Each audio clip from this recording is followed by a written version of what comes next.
नमस्कार दोस्तों, मैं हूं आपका दोस्त और आप देख रहे हैं हमारा यूट्यूब चैनल। देखिए इस वीडियो में पूरा और अपनी राय कमेंट बॉक्स में ज़रूर देना। देखिए किस तरह से दक्षिण भारत को अलग देश मांग करने की साजिश की जा रही है। इंडी गठबंधन के पार्टी के द्वारा डीएमके जो तमिलनाडु को अलग देश घोषित करने की मांग कर रही है और राष्ट्रगान का किया विरोध, जिस पर वहाँ के राज्यपाल ने दी प्रतिक्रिया। देखिए इस वीडियो को पूरा और अपनी राय कमेंट बॉक्स में ज़रूर दें। तो बिना देर किए हुए वीडियो चालू करते हैं। और हाँ, एक बार और, अगर आप हमारे चैनल पर नए हैं तो लाइक शेयर सब्सक्राइब जरूर करें। धन्यवाद। नमस्कार, मैं पंकज प्रसून। राजनीति के कुछ बच्चे खेला की बात कर रहे थे कि राजनीति में खेला होगा और जब बहुमत साबित करने की बात आई तो उनके हाथ में खिलौना पकड़ा दिया गया। इसलिए मैं कहता हूं कि बच्चा बच्चा होता है और बाप बाप होता है। रिस्पेक्ट बना रहना चाहिए। यहां मैं बात कर रहा हूं बिहार की, जहां नीतीश कुमार सरकार ने विश्वास मत हासिल कर लिया है। सत्ता पक्ष के पक्ष में 129 वोट पड़े, जबकि 128 वोट ही हो रहे थे और विपक्ष जितना पाना चाहिए था उससे कम पड़ा।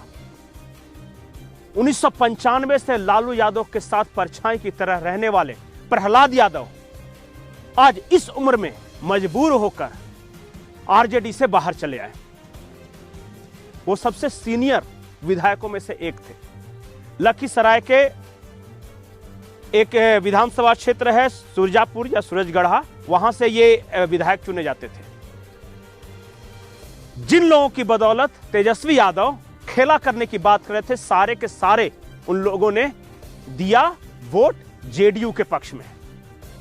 और इनके अपने जो विधायक थे, जैसे चेतन आनंद हो गए, बीमा भारती हो गए, ये तो आरजेडी के विधायक थे। इन्होंने भी नीतीश कुमार सरकार के पक्ष में वोट किया। इसलिए कहता हूं कि समय से पहले आगे बढ़कर खेलने वाला बल्लेबाज हमेशा आउट होता है। या तो हवा में कैच उछालता है या पीछे विकेट कीपर के हाथों स्टंप आउट होता है। और क्योंकि तेजस्वी यादव क्रिकेट खेलते थे इसलिए आज वो स्टंप्ड हुए, क्योंकि जरूरत से पहले ही उन्होंने काफी कुछ बोल दिया था। अगर आप चतुर खिलाड़ी हैं, अगर शतरंज के खिलाड़ी हैं, तो आपका अगला चाल क्या होगा यह किसी को नहीं मालूम होना चाहिए। तो फिर से मोटी बुद्धि का परिचय दे दिया। लेकिन हमारा आज का विषय यह नहीं है। हमारा आज का विषय और गंभीर और खतरनाक है। जिस वक्त सारा देश बिहार की राजनीति में उलझा हुआ था, तमिलनाडु में कुछ ऐसा हुआ जिसे आपको जानना चाहिए। तमिलनाडु में क्या हुआ? गवर्नर अचानक तमिलनाडु की असेंबली से निकलकर बाहर क्यों चले गए? आखिर वहां हंगामा क्यों मचा? तमिलनाडु के बारे में यह क्यों कहा जा रहा है कि उसे देश से अलग होना चाहिए? खतरनाक प्लान का खुलासा हम करेंगे। लेकिन उससे पहले आप हमारे चैनल को सब्सक्राइब कर लें, इस वीडियो को लाइक करें। दोस्तों, जैसा मैंने कहा कि तमिलनाडु की विधानसभा में, असेंबली में कुछ ऐसा हुआ जो नहीं होना चाहिए था। विधानसभा का सत्र शुरू होता है और प्रथा यह है, परंपरा यह है कि सबसे पहले राष्ट्रगान होता है, जन गण मन। गवर्नर बार बार अपील करते रहे कि राष्ट्रगान का वक्त हो गया है, जन गण मन का वक्त हो गया है, आप लोग खड़े हो जाइए। पर सत्ता पक्ष यानी डीएमके का एक भी विधायक खड़ा नहीं हुआ, जन गण मन के सम्मान में खड़ा नहीं हुआ। उसके बाद राज्यपाल ने जो किया वो ऐतिहासिक है, पहले कभी नहीं हुआ। राज्यपाल ने भाषण पढ़ने से मना कर दिया। उन्होंने सिर्फ 4 लाइनें कही कि मैंने बार बार आपसे रिक्वेस्ट की कि जन गण मन के सम्मान में खड़े हो जाइए। पता नहीं आप क्यों नहीं खड़े हो रहे, इसका कारण मैं नहीं समझ पा रहा हूं। गवर्नर भारतीय संविधान का कस्टोडियन होता है और मेरे सामने राष्ट्रगान का अपमान होता देख मैं बर्दाश्त नहीं कर पाऊंगा। और मैं जो राज्यपाल द्वारा जो सरकार की दिया हुआ जो भाषण है वो मैं पढ़ने से इनकार करता हूं। और इसके साथ ही वो निकल गए।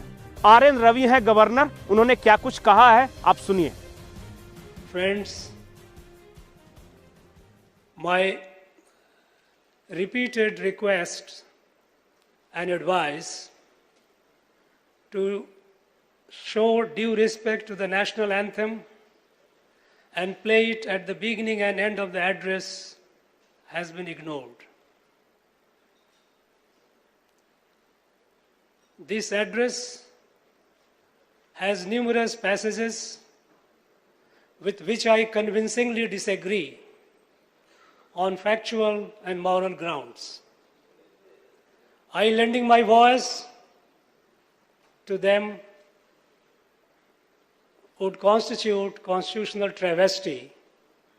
Hence, with respect to the House, I conclude my address, wish this House a productive and healthy discussion for the good of the people. Valga Tamil Nadu, Valga Bharatam. जय हिंद, जय भारत, नंद्री। तो देखा आपने, तमिलनाडु की विधानसभा में जनगण मन का अपमान, बोलने के लिए खड़े भी नहीं हुए डीएमके के विधायक। आखिर स्टालिन को जनगण मन से क्या प्रॉब्लम है? कल तक तो उन्हें सनातन से प्रॉब्लम था, आज भारत से प्रॉब्लम हो गया।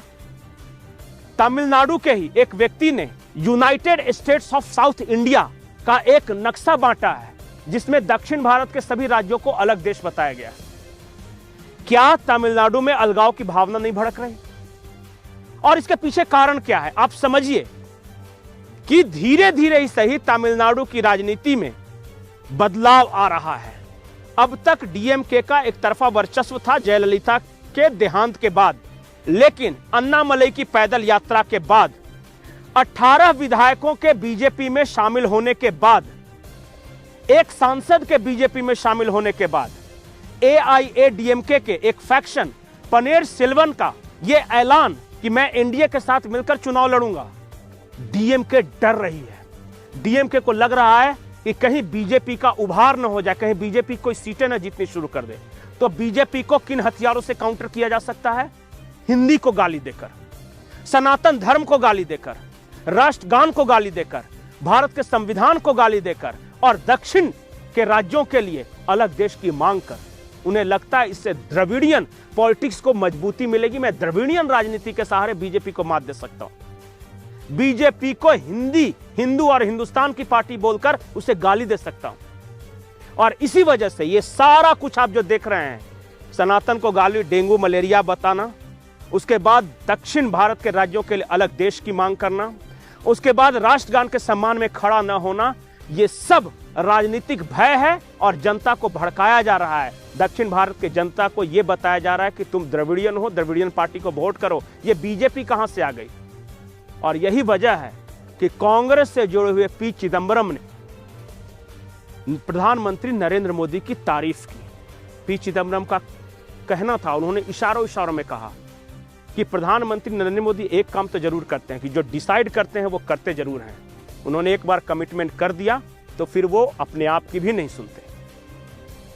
चिदंबरम ने ऐसा क्यों कहा? क्योंकि चिदंबरम द्रविड़ियन राजनीति के बीच कांग्रेस के सदस्य बने रहे। जब तमिलनाडु की राजनीति में कांग्रेस को बाहरी दिल्ली की पार्टी कहा जाता था और अपमानित किया जाता था द्रविड़ियन पार्टियों के द्वारा, तो चिदंबरम कांग्रेस में बने रहे। चिदंबरम ने डीएमके, करुणानिधि, जयललिता की जो लोकल क्षेत्रीय राजनीति है उसका हमेशा विरोध किया और उम्र के इस पड़ाव में आकर वो देख रहे हैं कि फिर से उसी राजनीति को उभारने की कोशिश है। भले ही इस बार निशाने पर कांग्रेस नहीं बीजेपी है, इसलिए चिदंबरम ने प्रधानमंत्री नरेंद्र मोदी की तारीफ की। तमिलनाडु की राजनीति बदल रही है, वहां अलगाव की भावना को हवा दी जा रही है और सिर्फ इसलिए क्योंकि तमिलनाडु की राजनीति में बीजेपी के पांव मजबूत हो रहे हैं। इस बार का लोकसभा चुनाव होने दीजिए। मैं कई बार अपने वीडियो में कह चुका हूं कि तमिलनाडु के चुनाव परिणाम आश्चर्यजनक होंगे। जो भी तमिलनाडु के जो भी वोटर अपने आप को हिंदुस्तानी मानते हैं, जो देश की एकता अखंडता में विश्वास रखते हैं, जिन्हें लगता है कि सनातन को गाली नहीं देना चाहिए, जिन्हें लगता है कि मोदी के नेतृत्व में एक भारत श्रेष्ठ भारत बन रहा है, वो सब आज डीएमके के खिलाफ हैं। वो सब किधर जाएंगे? अन्नामलाई के पीछे जुटी लाखों लोगों की भीड़ बता रही है कि तमिलनाडु के राजनीति की दिशा क्या है। लोकसभा चुनाव का इंतजार कीजिए, तमिलनाडु की राजनीति में बहुत कुछ होने वाला है। नमस्कार। तो ये वीडियो आपने पूरा देखा, इसमें किस तरह से तमिलनाडु की पार्टी देश में किस तरह का माहौल उत्पन्न कर रही है।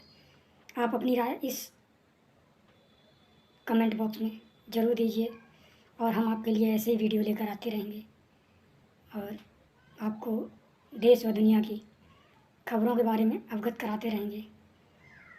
आप हमारे चैनल को लाइक शेयर सपोर्ट ज़रूर करें और हो सके तो अधिक से अधिक शेयर करें। तब तक के लिए धन्यवाद।